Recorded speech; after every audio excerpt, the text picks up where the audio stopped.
Pasifik atau yang dikenal dengan nama Perang Asia Timur Raya yang berlangsung selama 4 tahun, Jepang mengalami beberapa kekalahan dan menuju ambang kehancuran. 6 Agustus dan 9 Agustus tahun 1945, Hiroshima dan Nagasaki dibom oleh sekutu, membuat Jepang semakin terperosok dalam lubang kekalahan. Sampai akhirnya, tanggal 14 Agustus 1945, Jepang menyerah tanpa syarat kepada sekutu. Berita tentang kekalahan tersebut sangat dirahasiakan oleh Jepang. Bahkan semua stasiun radio disegel oleh Jepang. Tapi ternyata siaran tersebut tertangkap di Indonesia dan Sultan Syahrir mendengarnya.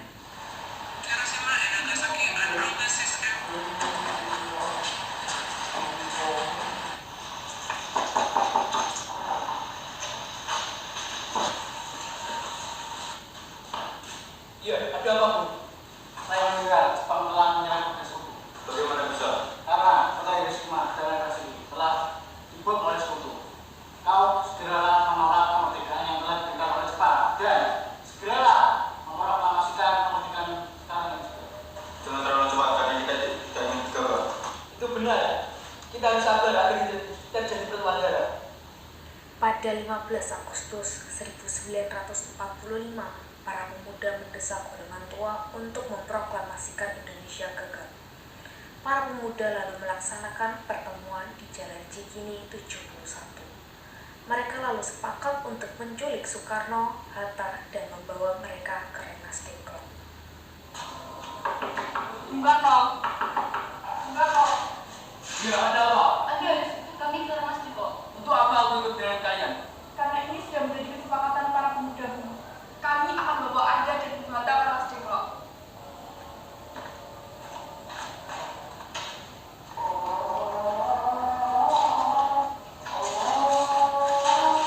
Rombongan pemuda yang membawa Soekarno dan Hatta tiba di Rengas Dengklok.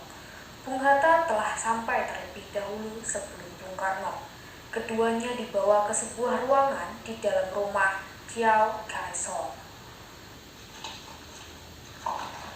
Sebenarnya, apa mau kalian sehingga aku dibawa kemari? Kami ingin Anda dan Ibu Hatta segera melaksanakan proklamasi.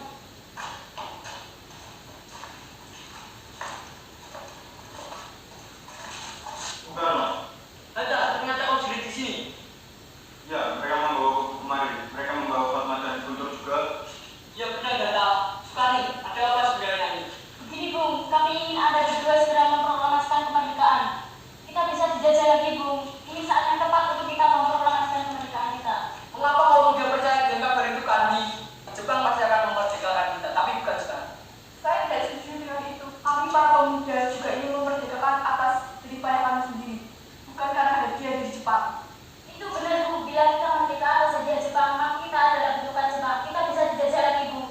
17 Agustus 1945 dini hari.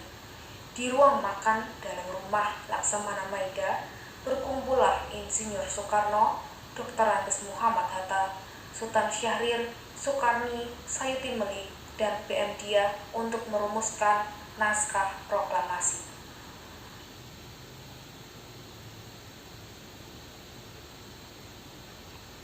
Saudara, bagaimana bunyi teks proklamasi kita? Kami bangsa Indonesia dengan ini menyatakan kemerdekaan Indonesia. Dan saya tulis. Lanjutannya, Bu. Hal-hal yang mengenai pemindahan kekuasaan dan lain-lain dilaksanakan dengan cara seksama dan dalam tempo yang sesingkat-singkatnya. Jakarta, 17 Agustus 1945.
Ini naskahnya, Bung.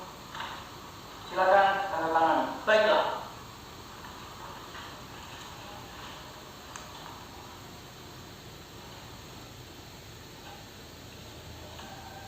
Tolong perpanjang naskah ini dan sebarkan di seluruh Indonesia. Siap, Bu.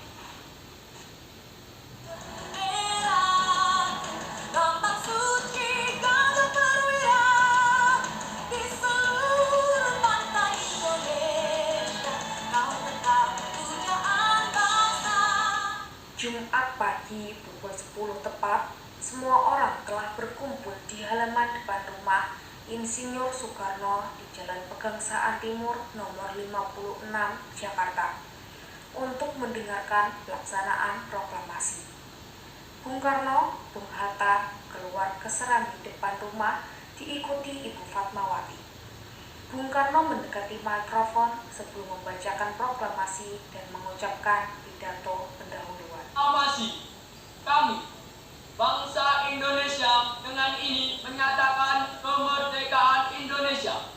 Hal-hal yang mengenai pemindahan kekuasaan dan lain-lain diselenggarakan dengan cara seksama dalam tempo yang sesingkat-singkatnya. Jakarta, 17 Agustus 1945. Atas nama bangsa Indonesia, Soekarno-Hatta.